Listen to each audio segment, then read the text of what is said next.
festivals around the world that celebrate everything from love and colors to mud, death, and cheese you roll down a hill. But these aren't just weird customs, they're windows into cultures that refuse to be like the rest. In this video, I'll show you 10 of the weirdest festivals on the planet, from tomato fights to monkey banquets. And at the end, there's a bonus that's so absurd you won't believe it actually happens every year. Let's get started because I can't wait to immerse you in their magic. La Tomatina, Spain. Welcome to Boryeong, a small Spanish town that once a year becomes the scene of the juiciest fight on the planet. On the last Wednesday of August, thousands of people from all over the world take to the streets dressed in white, which in minutes turns red. Because here, the weapons are tomatoes, over 100 tons of them. The crowd erupts into chaos of laughter, slipping and flying tomatoes as the streets literally sink into a sea of red. And all this goes on for about an hour, after which fire engines wash the streets away and the city returns to normal as if nothing had happened. It smells like tomatoes, it sounds like laughter, and it looks like a salsa apocalypse. But no one stops having fun. It's ironic, but it's the only fight where everyone leaves smiling, oiled, and completely happy. Surströmming Festival, Sweden. Imagine a festival that starts with opening a can and running away from its smell. Every August in Sweden, people gather to celebrate surströmming, fermented herring, considered one of the smelliest foods in the world. The smell is so strong that some cities ban opening it in public. The cans are opened outside in the meadows. People bring gloves, wine, and humor. For locals, it's a tradition and pride. For tourists, it's a pure test of will. Some eat it with a smile, others just run away with tears in their eyes. This isn't just a food festival, it's a test of courage. Cheese Rolling Festival, England. In the small English town of Gloucester, once a year something that sounds like a scene from a comedy happens. Dozens of people run down a nearly vertical hill chasing a cheese. Yes, it's true. A huge wheel of double Gloucester cheese rolls down the steep Cooper's Hill, and the participants, dressed in whatever they can find, throw themselves after it. The cheese moves at over 100 kilometers per hour, and not only the participants, but also hats, shoes, and any dignity fly down. Most fall, some roll like balls, but everyone finishes with a smile or a cast. There are no prizes, no money, just fame and applause from thousands of spectators. The festival is over 200 years old, and despite attempts by the authorities to ban it, the locals keep it as a tradition. For them, this is not nonsense, it's an honor. Mini bonus fact: the original cheese is sometimes so heavy that it is replaced with a plastic spear. Otherwise, the risk of someone literally being run over by cheese is quite real. Monkey Buffet Festival, Thailand. Welcome to Lopburi, a city where monkeys are not a problem, but honored guests. Every year, at the end of November, locals organize a holiday dedicated to them, the Monkey Buffet Festival. Long tables are lined up in the squares, full of fruits, vegetables, sweets, and drinks, and all this is for the monkeys. Thousands of animals descend from the roofs and trees, climb onto the table, and start feasting like at a royal banquet. The festival is considered a symbol of gratitude. According to the locals, the monkeys bring good luck and protect the city. Tourists take pictures, locals smile, and the monkeys behave like real stars. They steal drinks, fight for bananas, and often leave with their hands and bellies full.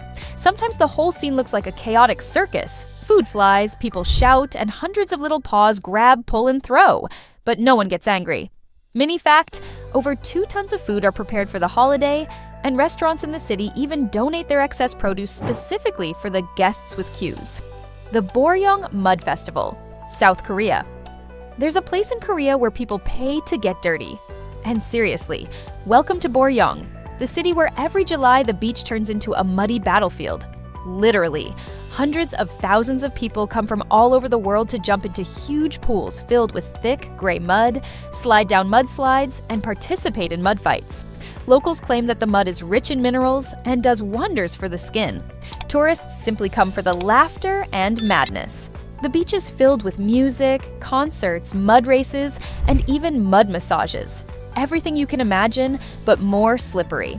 And when thousands of people smile, sliding like children in a gray sea of mud, you realize that this is not just a festival, it's liberation.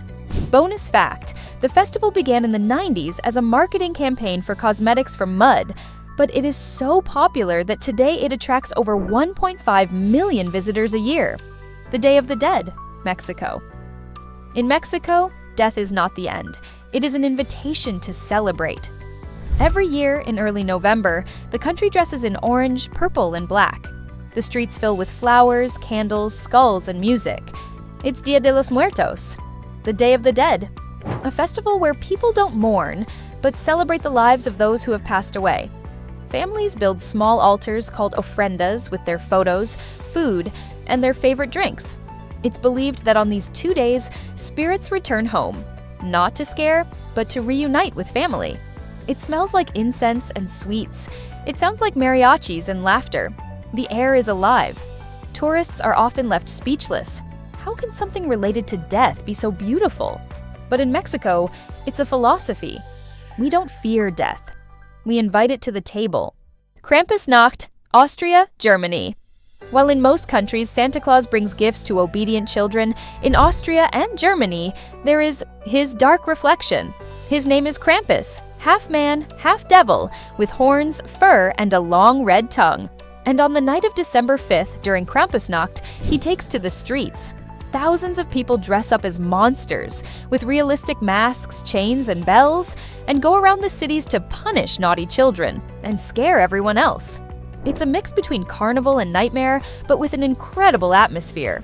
The streets are lit up with torches, bells ring, and echo with laughter and shouts. Locals claim that the holiday is not about scaring, but about cleansing, a symbolic burning of evil before Christmas. Some visitors watch in horror, others join the processions, take pictures, laugh, and realize that this is not just a spectacle, it is a catharsis in which fear turns into entertainment. Up, Helly, Eaha, Scotland.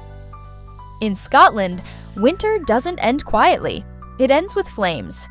In the town of Lerwick on the Shetland Islands, every last week of January, Up Helly is held, a Viking fire festival that looks like a frame from an ancient saga.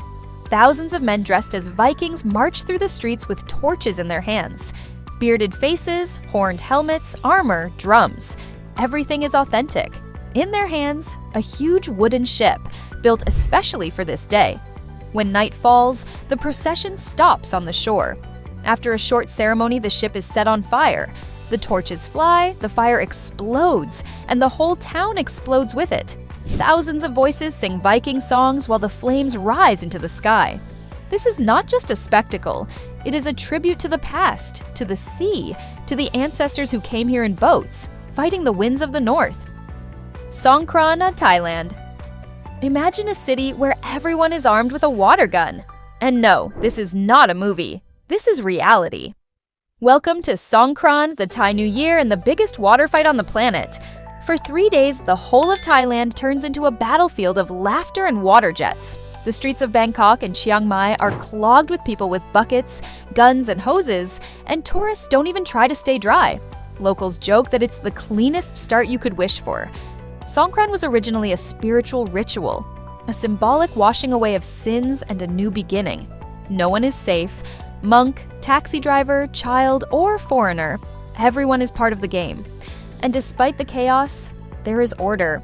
No one gets angry, no one runs away, just smiles, music, and icy water that make you feel alive again. Burning Man, USA. In the middle of the Black Rock Desert in Nevada, every year, a city is born that doesn't exist anywhere else. There are no hotels, no shops, no laws, just people, art, and dust. This is Burning Man, a festival that you can't just visit, you have to experience. For 7 days, tens of thousands of people, artists, engineers, musicians, dreamers, gather here to build their own temporary utopia. Metal sculptures, installations as tall as buildings, lights, dances, fire, and sand. Everything lasts only a week. Then it all disappears without a trace. The climax is on the last night, when a huge wooden figure, the man, is set on fire. The fire erupts, the sky turns orange, and everyone screams. It's not just a spectacle, it's a symbol of the burning of the old and the birth of something new. Mini bonus fact, the entire city is built on the principle of zero footprint. After the festival, participants collect even the last grain of garbage, leaving the desert as if nothing had ever happened. Baby Jumping Festival, Spain. There are festivals that are strange, and there are those that make even the most open-minded say, "What the hell am I looking at?" This is one of them.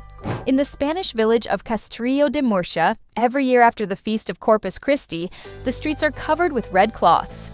On them, parents arrange their newborns, dressed in white, calm, innocent. And then men dressed as devils, El Colacho, walk down the street. With yellow and red costumes, whips, and bells around their waists, they run and jump over dozens of babies. It sounds crazy, but according to local tradition, this is a ritual that purifies children from evil and brings them protection and health. For the people there, this is no joke. It is a sacred act.